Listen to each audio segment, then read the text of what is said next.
And so it's my great honor now to introduce, let's give him a warm welcome, Congressman Dennis Kucinich.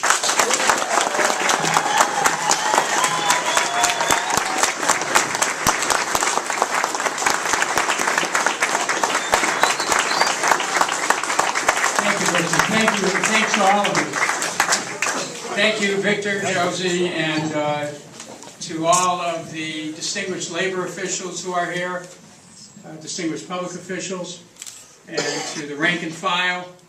I got up at, I guess your time it would have been about 2 in the morning to get ready to travel here from Washington so that I could be here for my friend Pete Stark. Pete and I have worked together for 16 years in the Congress of the United States. Now, why would I make such a trip on a relatively short notice? I'm here to tell you that you are blessed to have one of the most important members of the Congress for issues that relate to the practical aspirations of working people. The ability to be able to have a job, to have decent wages, to have decent benefits, to be able to have good, solid communities. All will rest on the shoulders of Pete Stark in the next Congress because of his position in the Congress.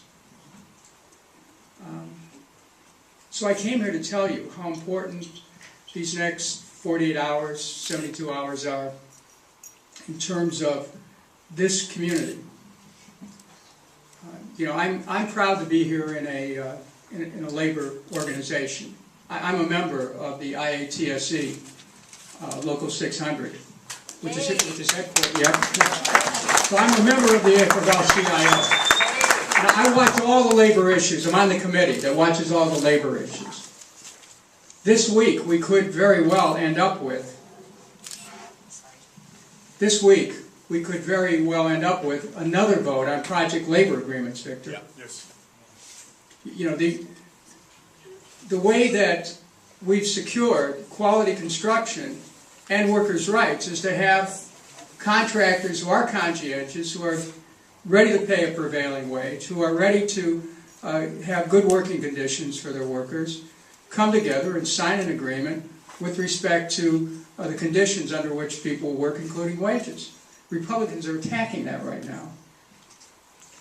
Now, Pete Stark, through decades, has been the person who has watched very carefully on behalf of the rights of workers and on behalf of the rights of their families. There may not be another person in the entire United States Congress who is better situated to protect the health care rights of the American people. We don't know what that Supreme Court's going to do, but we do know the Republicans have been relentless in trying to pick apart any benefits that are there in the Affordable Health Care Act. And yet it's been Pete Stark, who I've worked with. You know, we pushed for years for single payer. We couldn't get it just yet. But we know one thing. We know that we cannot let the corporations who make money not providing health care be able to take away any of the benefits which people have fought so hard to protect. And Pete Stark is the one person in the United States Congress that we know that we can count on to hold the line in the important position that he holds. And that's just one reason why we have to keep him in the Congress of the United States. We all know that there are millions of people who have transited, who are out of work and waiting to get another job, and without the fact that Pete Stark had the vision and the courage to take a stand so that we could have a COBRA Act, that they'd be able to have health care. Otherwise, you'd have, anytime anyone lost their job, they'd have nothing. But Pete Stark is the one who protected not just the people in this area, not just the people in California, but all Americans. He's important to the country. I will tell you that the big battle in the next Congress, health care and Social Security. Wall Street has been licking its chops on Social Security for decades. They're just waiting for an opportunity to try to privatize Social Security. In part or whole. Am I right about that though? You've seen it. Look, it was, they don't care really if it's a Democrat or Republican administration. Wall Street invests, unfortunately, in both parties. But Pete Stark, though, Pete Stark is the one person, because of his prime position on Ways and Means, because of his constant advocacy for the retirement rights of seniors, because of his understanding of the way Wall Street works, because of his readiness to push back, because he'll never be bought, he can't be bought, he'll never sell out. He's there to protect Social Security for this generation of retirees and for future generation of retirees. And that's another reason why Pete Stark has to remain in the United States Congress.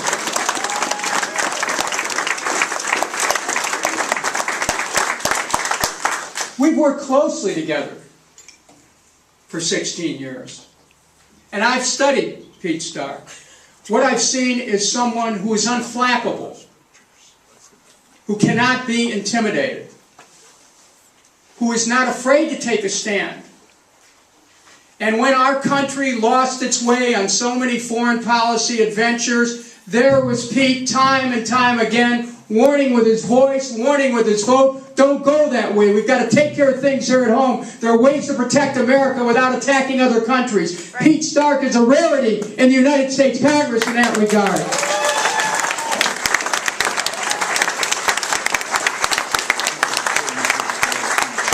So with the forces out there who are ignoring the fact that there are 10 million Americans out of work, that there may be as many as 10 million Americans losing their homes, that there could be, if affordable care goes down, there'll still be 50 million Americans without health care. There are people who are losing their retirement jobs, their retirement security, their pensions. They're losing their homes. They're losing a chance for their children's education.